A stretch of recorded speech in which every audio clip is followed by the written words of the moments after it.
Hey there guys and gals, and welcome to Let's Play Silent Hill 2 Part 2. This is going to be post-commentary and the game is going to be muted because I used the wrong microphone. In the next part I said I tried to fix it, but this is irreversible, I'm sorry. I can't do anything about it. Um, yeah, sorry. Um, it's pretty It's pretty annoying, to be quite honest. Um, I'm making sure that every other video I am making is good. Um, right now this is seeming like a cursed let's play, which seems really stupid, but it is, in all honesty. I'm going to fucking check to see if this is the right microphone I'm using, and it is, thank fuck. Okay, we're going somewhere. Cool.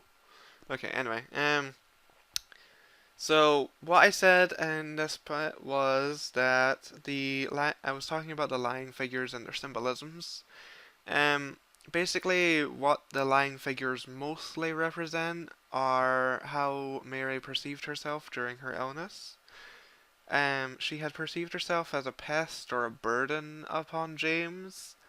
The effeminate legs of the lying figures reinforces the idea that this is a woman, and therefore it reinforces the idea that this was how Mary perceived herself. The fact that it has no arms could symbolize the feeling of helplessness James had in seeing his wife suffering in illness. It could also be a symbolism of the fact that he wasn't able to touch her while she was ill. Um, so I have to go to Bar Neely's, which I do. I was unfortunately interrupted at this point. So yeah, it's gonna be paused. Anyway, yeah. So we then decided to head off to Bar Neely's. Neely's Bar, I don't know why I always call it Bar Neely's, but I do. By the way, I do finally notice my mistake in this, and yeah, unfortunately, I didn't realize at the time. You can find health items scattered all over Silent Hill. I will try my best. Oh, look, a dead body. I will try my best to. I'm trying to think. I'm going to do my best to read the memos, read the subtitles, read everything that was there. Um, if I don't, I'm sorry. You can pause and read it if you want to. It's kind of difficult. And so yeah. And then I realized I overshot it by like a block. I don't fucking know what block is in American language. Anyway, yeah. I decided to keep on going up here because there is a memo that I wanted to read. You don't have a chance to read the memos in these games. Because whatever's going on around you is still going on while the text appears. So therefore, I had to kill this lying figure. Also, the fact that those crawl around is also further proof that Mary saw herself as a pest or a burden on James. Um, I really feel sorry for her. I believe I said in the next part that I'm going to write everything that I've learned so far. Maybe that will help you out somehow. If you are reading this, it probably means I'm already dead. I saw those demons. They were there, I'm certain. But my friend says he didn't see anything. If that's true, does that mean that what I saw was an illusion? But whether that demon that ate human beings was real, or whether it was some kind of hallucination that my mind dreamed up, one thing I know that for sure is that I'm beyond all hope. It seems that they are attracted to light. That is why people who need light to see are their natural prey. They also react strongly to sound. If you want to go on living, you'd be better just sitting in the dark and staying quiet. But even that probably won't save you. Just checking to see if the fucking lying figure was following me. If you're going to try and fight them, the most important thing is to relax. It's dangerous to fire a gun while you're all crazy with fear. Take good aim, then squeeze the trigger. And don't forget to finish them off. I think most of those creatures can be killed, even if they are tougher than people. And then these are the very interesting ones. Run away. Run away, run away, run away, run away, run away, run away, run away, run away, run away. So, yeah. Fuck that.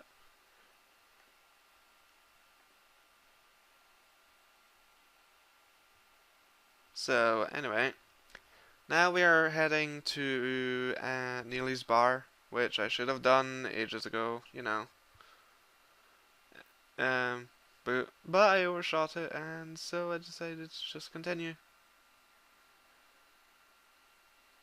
And there it is. Fixed camera angles are a blessing. Once again, I'm really sorry that the game is muted for this bit. It's Elgato. You record the game with its audio, and my voice goes over it, ducking it, so that it edits nicely together. I have to mute the entire thing for my audio to just be the way it is that I want it to be for this bit. There was a hole here, it's gone now. So yeah, I'm sorry. I have to mute the game. Really sorry. So yeah. But yeah, there's subtitles there. You can just read them. It's one of the reasons why I keep subtitles on in case I do have to do something like this. I understand that it's a pain in the butt, but it's something that I had to do in order to bloody have this rectified. I also need to talk about what I said about the canonical ending. The canonical ending, which I am getting, is my own speculation. There is no certain canonical ending to this game. It's up to the player's discretion, but the canonical ending I'm going for, the last ending, well, not the last ending, but the worst ending. Hey, look, he's wearing the same clothes as James. Nice fashion, dear sir. Anyway, yeah, the ending I'm going for is the worst ending, but it's also what I believe is canonical. Most people would say that the easiest ending to get, the leave ending, which is also the best ending, would be canonical, but I don't really believe so. Due to the events of the game and the fact that Silent Hill 4 says that James disappeared. And also that in Silent Hill 3, Douglas Cartland, the detective, says that he had to go to Silent Hill to investigate a missing person, but he never found them, which, with speculation from the fans, believe that it's James. So yeah. Also, there's creepers running around. Oh my lord, that thing came out of the fucking car. I don't like it when they do that. Anyway, yeah, there's creepers also roaming around the streets. Those little bugs basically symbolize protagonists themselves, going up against the power and might of the town. So yeah, the door that wakes in dark, the door that wakes into darkness or nightmares, or the door that wakes in darkness into nightmares. I believe that's what it said. Anyway, yeah, we used the apartment key and now we're going into the building. This is a fairly short area, I would say. The map is right there. You need to pick it up if you want to bloody have a good navigation. There's also a health drink there on the stage, or whatever that's supposed to be. I would call that a stage, I don't know. Also, I'm really talkative right now, I don't know why. You would think I drank Red Bull or something, but I haven't. And we're also looking for the flashlight here. We're also looking for a flashlight here, just like really casual. So yeah. You need the flashlight so that you can progress further into the game. You get it on the second floor in basically, I believe, the first or second room to your right. That is also very interesting. It's also very interesting to point out that that is Mary's dress. And that is the third monster of the game, I suppose. It's called a mannequin. It's supposed to symbolize James's sexual frustration due to his wife's illness, due to the fact that he had to repress his tendencies, which, I suppose is realistic. I suppose. I'm not really sure. I would expect so. Just a mannequin, but these clothes. Yeah, they're Mary's. They're Mary's granny clothes. So yeah. Um, I'll also point this out. I have a strong phobia of mannequins and dolls in general because they look like sentient beings, and I don't like that. He's creepy. Dragon.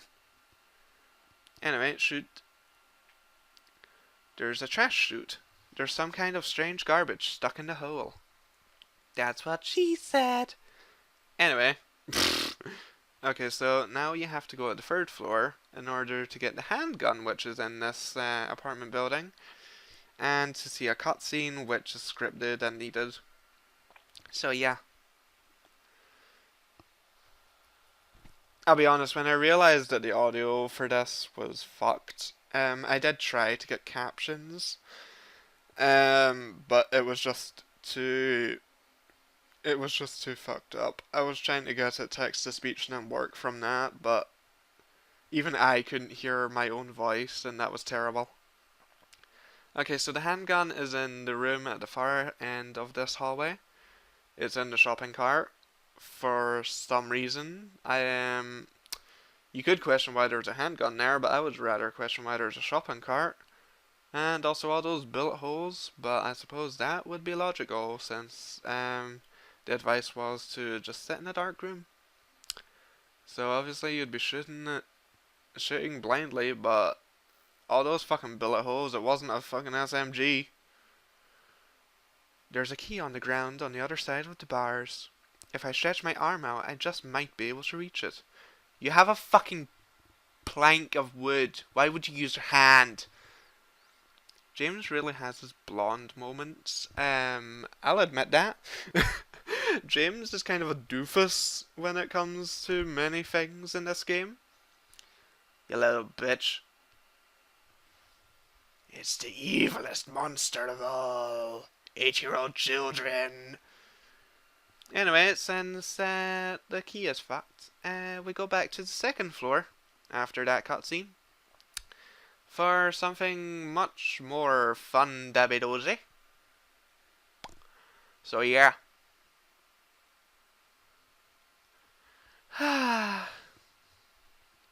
Okay, so we go down here. What was that? Some kind of noise north of here. Which way is north, James? Because you're facing a fucking corner. Anyway, it's that way. It's that way. Just plain and simple, that way. Hi, Pyramid Head! How's you doing? Doing good. You okay? Yeah. I would suggest well, I suppose it's interesting to note that Pyramid Head is the most masculine monster in this game. Notably, because he's so, like, bulky, so... He's basically quite a intimidating monster. Look at that guy!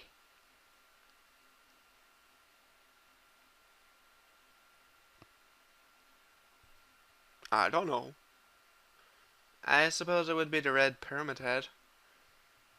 Also, the guy who is dead in the chair, just like many of the corpses, just like all the corpses found strewn around Silent Hill in this game, are based off James's model. That is intentional due to the events of the game. It will become apparent why that is intentional. Also, we are coming across the part where I actually eventually fucking realized that I had fucked up my audio. So, yeah, this is almost the end. I just ran in there for no fucking reason. I got lost trying to find room 202. I ran in there and then I was like, oh yeah, now I remember. By the way, the mannequins, as you would have seen, they are attracted to light. If you want to sneak by them, just switch off the flashlight. As with most monsters in this game, I had to check to see if my noise filter was off because I wasn't really sure because I had to start a new game because I was playing this. I played halfway through and I realized I fucked up the audio for it as well because I realized that there was a problem with my mic. There was a problem with the settings where if I spoke too low it wouldn't register. So now it should be fine. The body of dead butterfly is on the ground. There's nothing else of interest here. Well, there is also that green shit on the wall. What the fuck is that green shit? It's too dark to tell for sure, but I think there's something on the other side of the hole. Yeah, shove your hand in that glory hole, James. Shove it in there real good. Shove it in there. So, yeah, I suppose it'll be time to pass it back on to my past self. So, yeah, there's nothing else I have to say except I'm really sorry that I fucked this up. I know I fucked it up, so yeah, I'm really sorry. So, yeah, I'll just put it back to the commentary now. There we go. That should be better.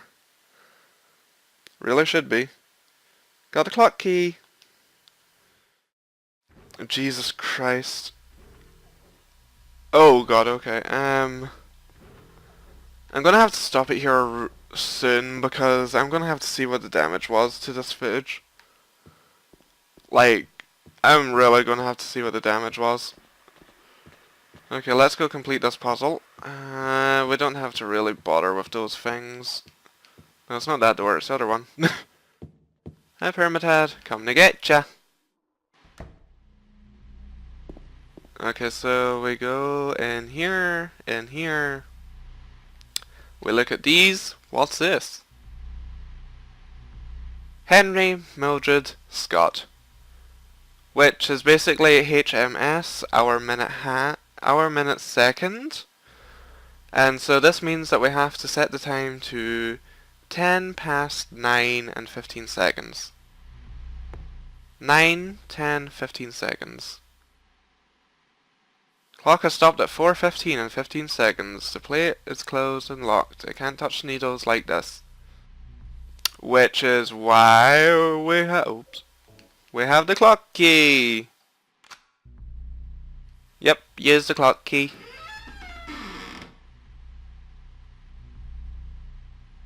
Okay, so we basically just use the minute hand to make rotations and control the hour hand. And there we go. All done.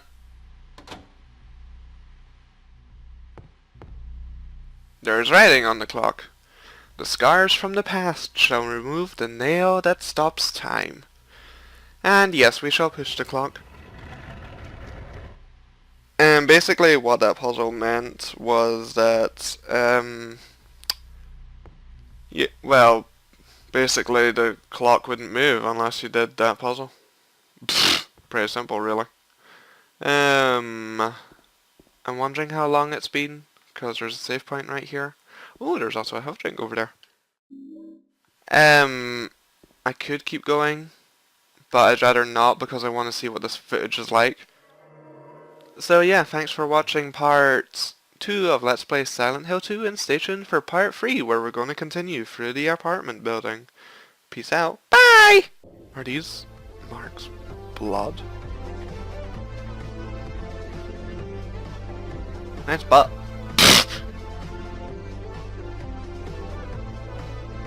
Shadow just now. I don't think that was Mary. I honestly don't think that was Mary, James.